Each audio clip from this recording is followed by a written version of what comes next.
So there's a very fundamental thing in business and marketing that many of us really struggle with, and it causes a lot of problems in our communication. Okay, and it's a principle, and it's called the curse of knowledge. Okay, now the curse of knowledge, very actually simply states that you're an expert. Okay. So if you're an expert at what you do, which I know you are, you're suffering with this. You're an expert. You've done what you do for a long time. You're good at what you do. And therefore, that puts you in a place where your expertise causes you to miscommunicate with your customers, heck, even your team members, because the fact of the matter is, you know too much. That's really what it comes down to. You freaking know too much. And all of that information then causes you to even forget things that you learned before and the process by which you've learned some of that stuff over time. And that, my friends, is the curse of knowledge.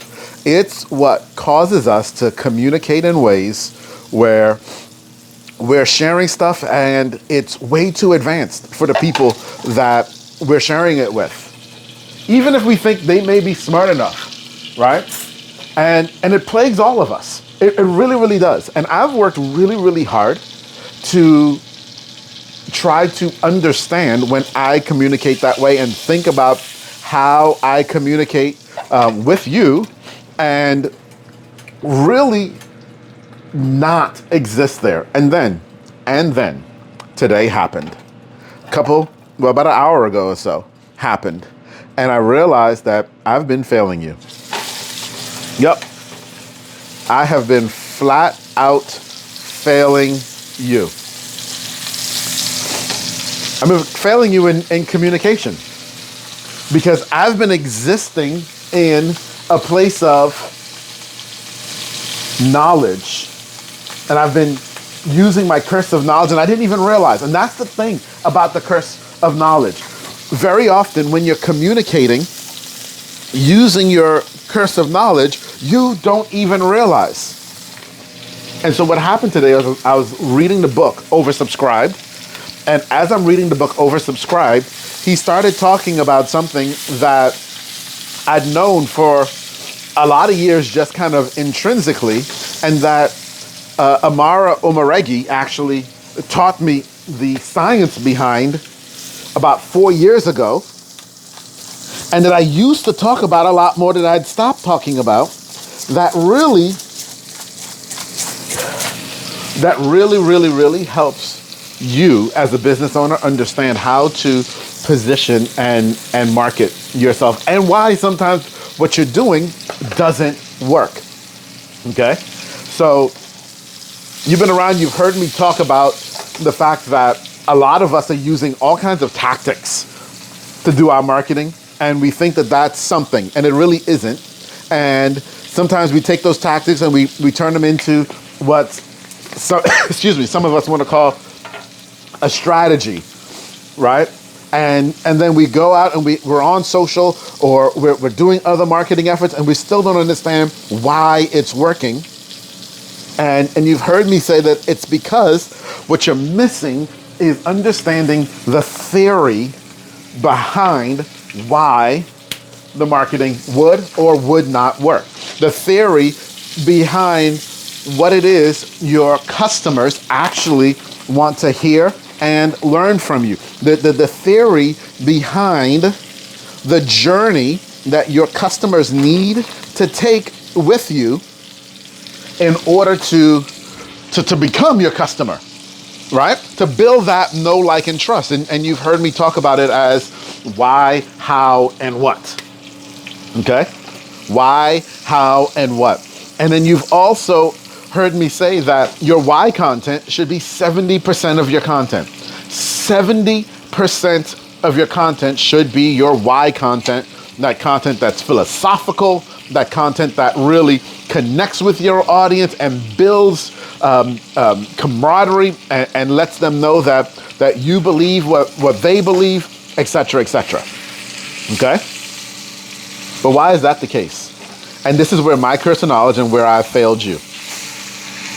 This is where my curse of knowledge came in and I failed you. And so I'm here first to apologize. Secondly, I recognize it, and so I'm coming to clean it up with you. And here's what I was reminded of in the book, Oversubscribed. Okay, here's what I was reminded of, y'all. And this is so key and crucial. And the book Oversubscribed came out a while ago, and so this is it takes even more now. All right, here it is. It's 7-11-4. 7-11-4. What does that mean? It means in order for someone to want to be in your tribe, to be a part of your community, if you will, in order for them to want to eventually grow into being one of your best customers, they first need to spend 7 hours. I don't know if y'all can see all my fingers. 7 hours with you, consuming your content online, getting to know you. 7 hours, y'all. 7 hours of content. So when I talk about the why content, you've got to create those 7 hours of content that someone can realistically consume from you. Okay? Then 11. And this is the one that I know has changed and has become even more over time. Okay? 11. 11 is they need 11 touch points. It's a lot more now.